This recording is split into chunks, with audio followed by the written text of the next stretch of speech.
Hi everybody, happy Monday the 8th. Today we're going to talk about permutations. This is when the order actually matters. It's not just random, it's just going to be, okay, people putting in line, putting books on a shelf, things where things can't be repeated. So, you sometimes see this like stay in line and I want to be first. There's only a certain number of ways that a classroom can have one child first and everyone else behind them.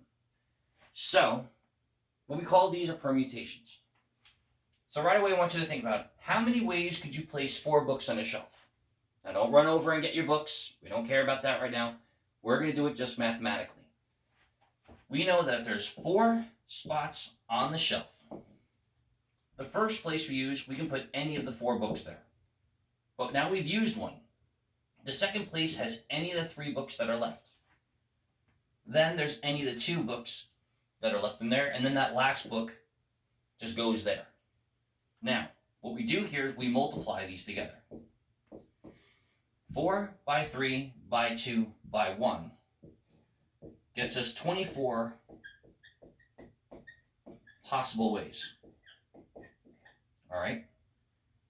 Now, we don't always see this written like this. Sometimes we do see this where it's P7, 4. You also might see it as 7P4. What this means is that this is our starting number, and this is the number of places we're going to go down to. So 7, 4 would be 4 places, 1, 2, 3, 4, and we're going to count down from 7. So 7, 6, 5, and 4. That's setting up the math for the permutation. 7 by 6 by 5 by 4 gets us 840 ways. So 840 ways to put 4 things in order if I have 7 options. Now, let's talk about how this would work out in the real world. So, probability, I underlined it for a reason, that Jamie is first on line and Tom is second out of 24 students. So first off, our permutation would be we have 24 people, and I only care about the first 2. All right, that's the only thing we're worried about is the first 2. This gets us 2 places, 24, 23, which gets us 552 possible combinations with 24 and 23 there. But we wanted the probability that Jamie's first and Tom is second. There's only one way that Jamie's first and Tom is second out of those 552 possible combinations. All right? So the probability of Jamie first and Tom second is 1 out of 552. Now, if you did the whole calculation, you would do 1 times 1, because you want Jamie, then Tom, and then 23, 22, 21, 20, 19, 18, divided by the total number of 24 by 23 by 22 by 21.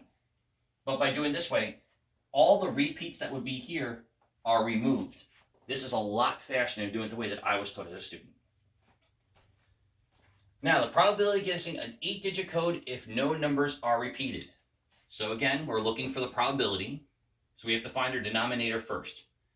This is going to be 8, 8, because I want all 8 numbers, and I want to go all the way down. All right? Now you're going, but wait, 8's not the right answer. And you're right. It's actually going to be 10 P8. Because 8 P8 means we're only dealing with 8 digits. This is going to actually be 10 8. So 1, 2, 3, 4, 5, 6, 7, 8. We have 10 for first, because 0 to 9, then 9, then 8, then 7, then 6, then 5, then 4, then 3. We're going to multiply all this together. So we wind up with 1,814,400 possible codes, and you have to guess 1 out of that. So trying to guess an 8-digit code, that's why we want your password to be at least 8 characters long. And our characters we can repeat even, so that becomes even a bigger possibility. So, I hope everyone has an excellent Monday. We have a meet today at 10. Have a great day.